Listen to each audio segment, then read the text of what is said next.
Well, hello everybody. Glad to have you here today for another look at some yummy recipes. Today I've got something a little bit different for you. I am showing you some recipes that the main ingredient is sausage. That's right, you can go to the grocery store, pick up a roll of breakfast sausage, whatever flavor or brand that you prefer. It doesn't break the bank. It's not a huge thing to have to store in your freezer. You can store 4 or 5 in there and be ready to make some delicious recipes using sausage as your star ingredient. I've got some new recipes. I've got an old favorite. I think you're going to get some good inspiration from this, and I hope you really enjoy it. I was really excited to make it. We love sausage around here. All right, let's get started in on these recipes. Stay tuned to the end because they're good all the way through.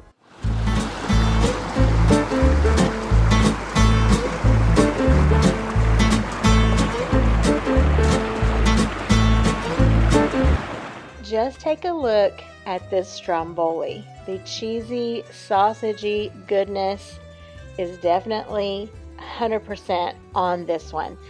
I am excited to show you guys this because not only am I making an old favorite with this Stromboli, I'm making a new favorite we've discovered to go along with it. So this is going to be good. All right, 1 roll of pork sausage, brown it up in the skillet. And as that's browning up, I'm going to prepare the other things I want to go inside the Stromboli. Now, this is so customizable. You can put in whatever you want to put in. What I'm doing is using what I have on hand that needed to be used. So this orange pepper, and I'm going to put in some onions, and I have some fresh mushrooms. And that is going to be the yummy veggie portion of our Stromboli. Back to the sausage, I am adding in these veggies to sort of saute along with this. I'm going to hold the mushrooms off till later because they don't need to cook as long. So as those are sauteing, I'm going to get started on getting these mushrooms all prepped and ready.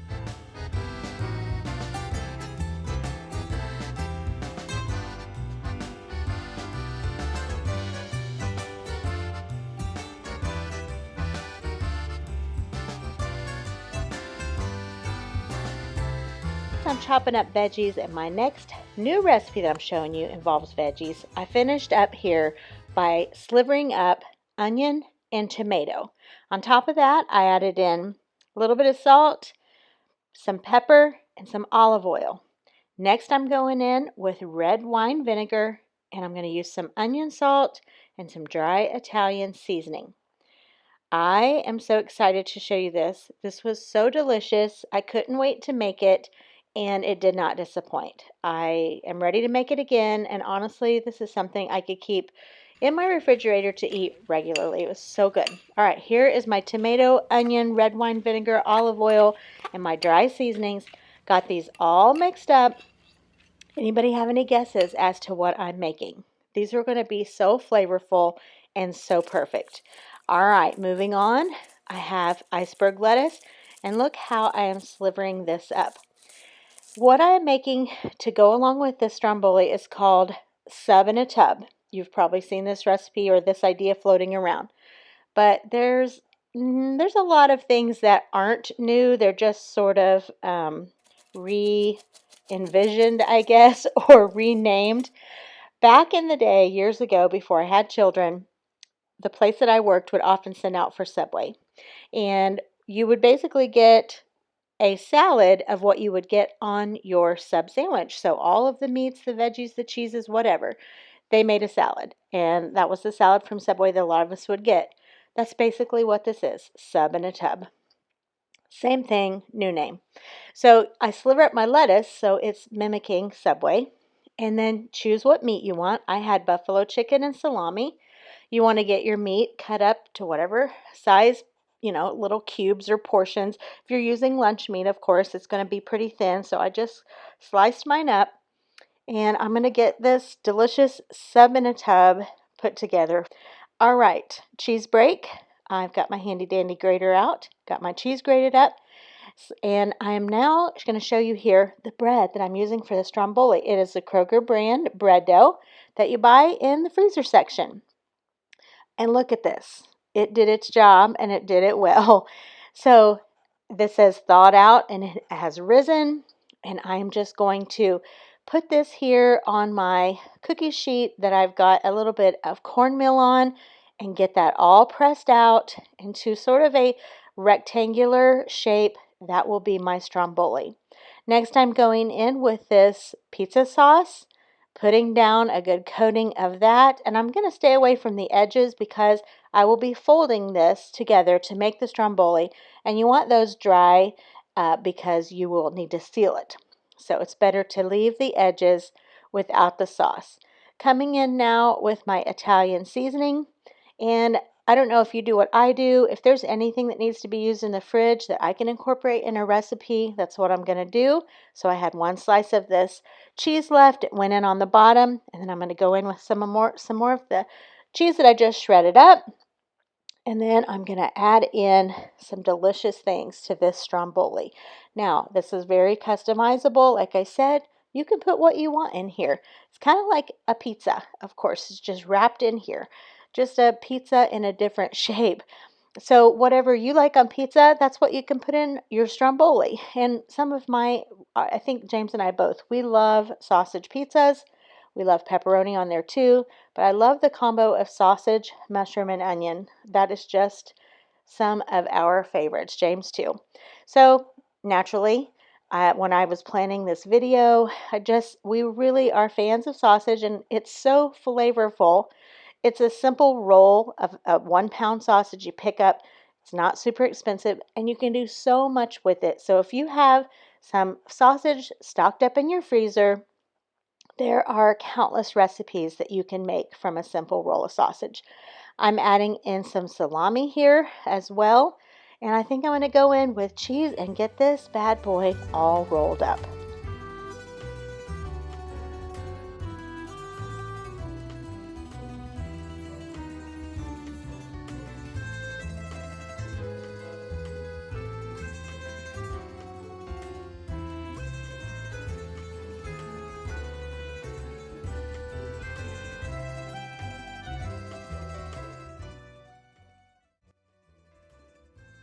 All right, you can see here I've just pulled the dough over and I'm just going to start pinching it together, tucking it under, whatever method, as long as you're getting it sealed. And you kind of want to put the seam underneath a little bit if you can, in case it's tempted to pop open while it's baking. That will help detour that from happening. So you just kind of want to get it sealed up. Make some slits in the top, and I usually use some butter or some egg white, or you can even use a little bit of water, something on the top that'll help give it a little bit of color. I got this recipe many, many years ago from a Taste of Home magazine. My sweet mother-in-law always got me a subscription for Taste of Home magazines, and then I even had some of the nice hardback Taste of Home cookbooks. That was like a compilation of all the recipes through the year. Just have gotten some wonderful recipes from Taste of Home through the years.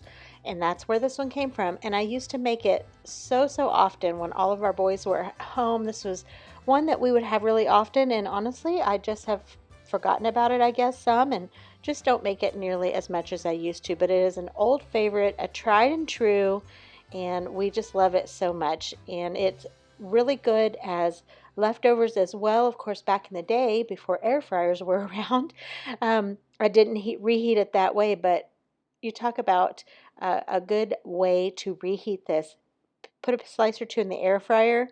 It comes out so crispy and delicious. Yes, I did put some Parmesan there on the top.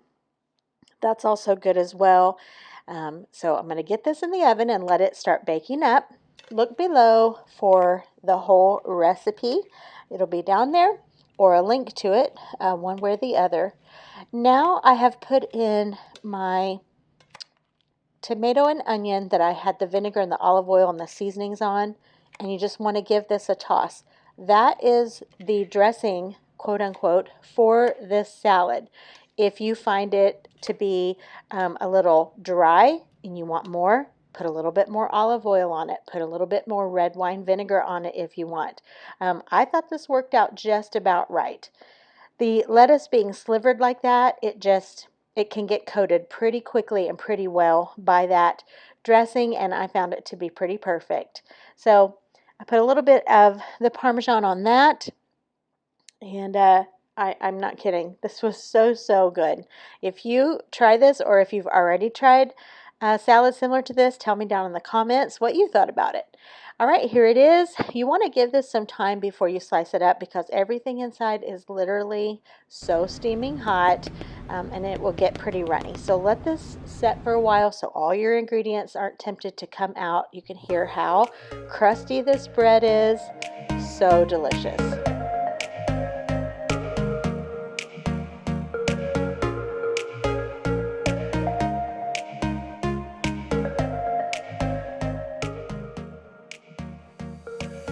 Well, my mouth is watering just looking at it. This is definitely a dish that I do not leave sausage out of. Stromboli is perfect for it. I highly recommend you give this one a try if you haven't.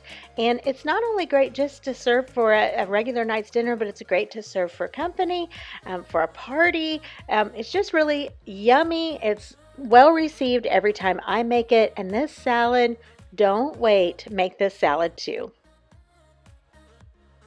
Now I'm going to show you a recipe for cheesy sausage nachos or cheesy sausage dip. This is not any ordinary plate of nachos. If you've been around here long, you know we love nachos. But this one is so good. I used a combo of this queso blanco and regular velveeta. And this was over the top. So I did half and half. I just chunked this up. This is going in my microwave. I'm going to add in 1 can of the Rotel tomatoes, and I'm going to get that in the microwave, like I said, and get that started melting down. I also add in a little bit of water because I don't want mine to be real thick. I want it to be a little on the thinner side. I'm also going in with onion salt and garlic powder. You can season it up any which way you want, or you can leave the seasonings out entirely. We know that the cheese is very rich and you're going to get some good seasoning from those tomatoes. But I like to add a little bit in there, and like I said, the water thins it down, and that's what I prefer. Here is my 1 pound of sausage frying up. I'm going to get that drained. Look at this. Yes. And so the combo of the queso blanco and the velveeta, I don't know, it was just really good. And you know, they say that necessity is the mother of invention, and that's really how this came about. I didn't have a full block of velveeta, and I was making a crock pot full to take to my mom and dad's to celebrate a birthday, and so I was like, okay, I'm going to use half and half. Well, let me tell you, it was wonderful, and I have made it already again. Once your sausage is drained, you get that poured in. You just want to mix it together. Now, I could have served this directly out of the microwave. I could have pulled the cheese out, put the sausage in, and served it. But like I said, I was taking it, so I put it in my crock pot. I cook up a can of refried beans, add a little bit of bacon grease to that, and some seasonings, and I like to put that down first on the chips. Cheese goes on top, and a little salsa, sour cream. You do whatever you like on your nachos, but I encourage you, give this a try with those combos of cheeses, and put in a roll of sausage. Takes it over the top. We know that football season is around the corner, and this would be perfect for that as well. Listen, queso dip or a recipe kind of like this for nachos, this doesn't have to be reserved to a holiday or football season. Have this whenever your heart feels like it wants it. You got to give this one a try. This recipe I made not long ago, and I took it to a church fellowship meal, and these literally flew off the platter. They were so good. Everybody loved them. It's 3 ingredients: a roll of sausage, some Velveeta cheese, and some English muffins. That's right, 3 ingredients.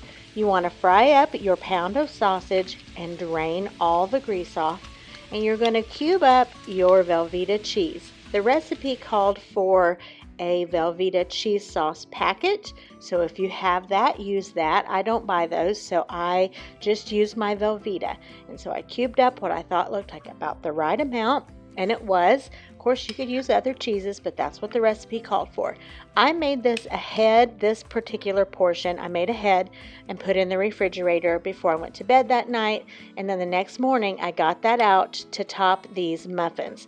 So I can attest that this works well for a make ahead. Once I got this out and I'm spooning it here on my muffins, I just kind of gave it a push down. You can see that I didn't use a pan that was big enough, but I was transporting this, like I said, to church. I was going to bake it there. So I wanted to put it in this pan, and I just kind of stacked that one on the top, as you could see. Put a little parsley on the top. You guys, there's not much more to be said about this as far as prep. I mean, how easy is this? And like I said, these flew out of the pan. The guys at church especially kept coming over. This is so good. This is so good. What is this? We love it. So the next time I made them, I am showing you here just fresh, right out of the skillet with the sausage fried up, the cheese mixed in with it. I'm just spooning these onto my muffins. And this time around, I thought instead of baking them in the oven, since they're fresh, I'm going to do them in the air fryer and see how that worked out. And so I just topped my muffins with the mixture, put as many as my air fryer would hold. And honestly, it was probably a couple of minutes, maybe like 2 minutes, I'd say. They were toasty, crispy. You want these muffins to be crispy on the bottom. So good. And I make, I've showed here on my channel before too. They're called Brown Betty's, and it's a similar mixture, and you put on little cocktail breads and bake those. My family said this is what this reminded them of. Of course, they're just bigger on an English muffin. It's a little bit more substantial. A few different ingredients in the Brown Betty's, but it does remind me of that too. So, so good. These are really a winner. I really enjoyed having them this time around with just some couple of eggs fried up with the soft centers. These were perfect with it. It was like you were having your toast, your toasted English muffin, your sausage. The cheese is just a bonus along with your eggs. Very, very good. You definitely want to try this one. I think these would also be great prepped ahead, completely made except for the baking, cooled and put in the freezer, and then you would just pull them out and thaw them and cook them up. I think that would be perfect. This is my first time ever to make a quiche. I don't know why, but it is. First time ever. So I am getting my crust here ready to go in the oven. I'm just using an Aldi refrigerated pie crust. I love how it comes with this parchment paper. It used to not be packaged that way, but it's and it worked out fine without it, but it's just kind of a nice little extra touch there to be wrapped in that parchment paper. So I have this brought to room temperature. I'm just going to get this all fixed up in my pie pan here, and I'm going to put together a quiche, and you guessed it, it's going to be a sausage and egg quiche with cheese, peppers, mushrooms, and onions. I actually reserved half of the mixture that I used for the Stromboli, and I am using that half that I reserved for this quiche. That worked out perfectly, and I have to say, James and I both were so impressed with this quiche. It was so delicious, and we definitely know we will be having this one more and more because it was really, really good, so easy. We just loved it. There was nothing about it that we didn't love.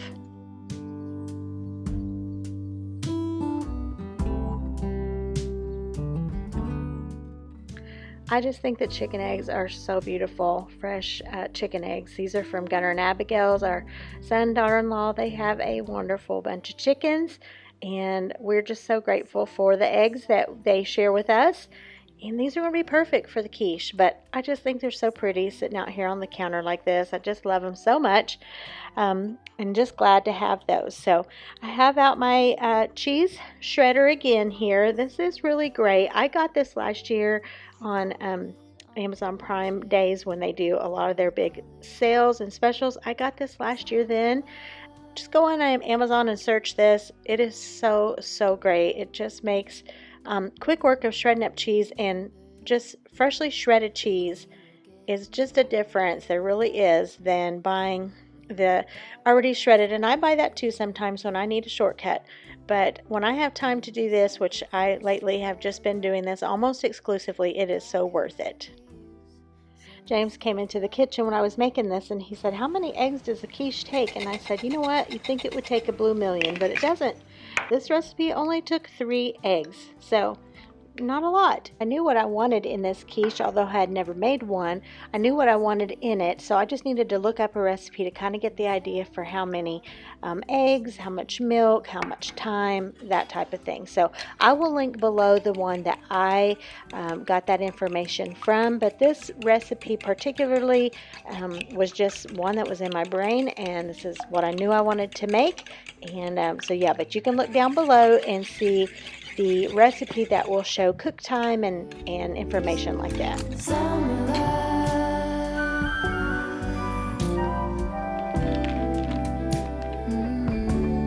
Remember the lazy river day canoe, bathing in the turquoise blue, losing track of time with you.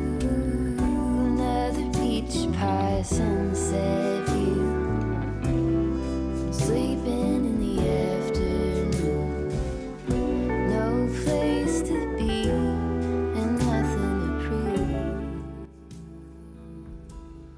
And here is my pie crust all out of the oven. One thing I did read, some people like to weight their pie crust down so it stays nice and flat. I didn't have any issue with that. I never do that when I am par baking a pie crust. I just poke holes in it, and it always turns out fine, and it did this time as well. All right, look at this. This just, even before it's baked, it just looks so good to me. I was so anxious to try this recipe. And here it is out of the oven, perfectly set. I did put this little pie crust shield on the top. I honestly might have done it even when I was par baking it, but I didn't. It did get a little goldenish brown, a little more than maybe I would have liked, but it was really okay. It was not that big a deal. All right, we're lifting this thing off of here. How pretty is this? Oh my goodness. So pretty, but even better yet, it was so good. I feel like I've said that so many times in this video, but it's the truth. While I was letting this pie cool down before cutting it, I just steamed up this butternut squash. It's a steamable bag. Just steam that in the microwave, and now this is ready to be cut into. We loved this so much, and the butternut squash on the side was the perfect addition. And the thing about a quiche, I've had it several times, I've just never made one. It just seems so versatile to have for breakfast, for lunch, for brunch, for dinner. I think it's perfect anytime. And, you know, you could have a salad with it. You could have fruit with it.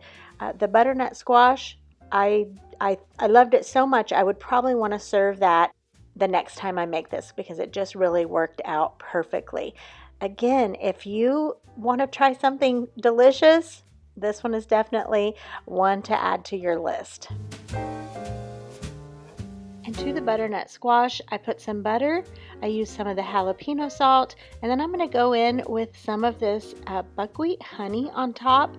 And I'm sure it's because of the butternut squash, but this is giving me fall vibes. Oh, I think this would be a great breakfast to eat out on the porch when it's just a little bit cool with a sweatshirt on. Oh, yes, I'll be making this one again.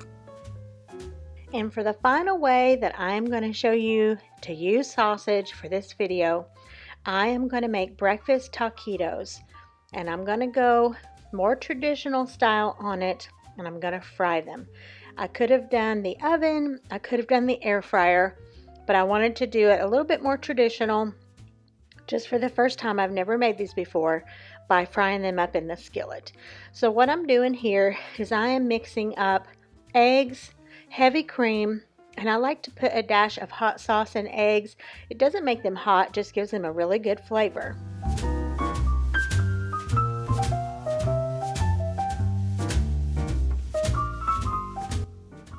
Now that my eggs are done, I am adding in my sausage, and I'm going to add in my cheese. Now, I am not following a recipe for these. I am just making up as I go what I want in my taquito. So instead of using like a shredded cheese, I decided to go in with the velveeta. I love velveeta with sausage and eggs. Probably you can tell that by now, but I just put enough on there, eyeballed it to what would make this kind of bind together. Also for this, I didn't add any onions, any peppers. I just wanted the sausage, egg, and cheese. All right, I'm starting off here with some corn tortillas. They are not my favorite in general. I prefer a flour tortilla just for anything. But I had some corn tortillas and I thought, you know what? I'm going to make corn tortillas for the first batch. Now, since I'm not following a recipe, I didn't really know how many eggs to make, how much sausage, how many tortillas it would fill. That was kind of like, we'll see as we go along. But I had plenty of tortillas, so I knew I would just fill until I didn't have any more to put inside. So here are my corn tortillas. Now the thing is, you don't want to overfill these. Taquitos are supposed to be long and slender. If they're overfilled, it's going to cause these delicate corn tortillas to burst. You don't want that. Lay them seam side down, and in the meantime, I've got my skillet of oil heating up, ready to put these in.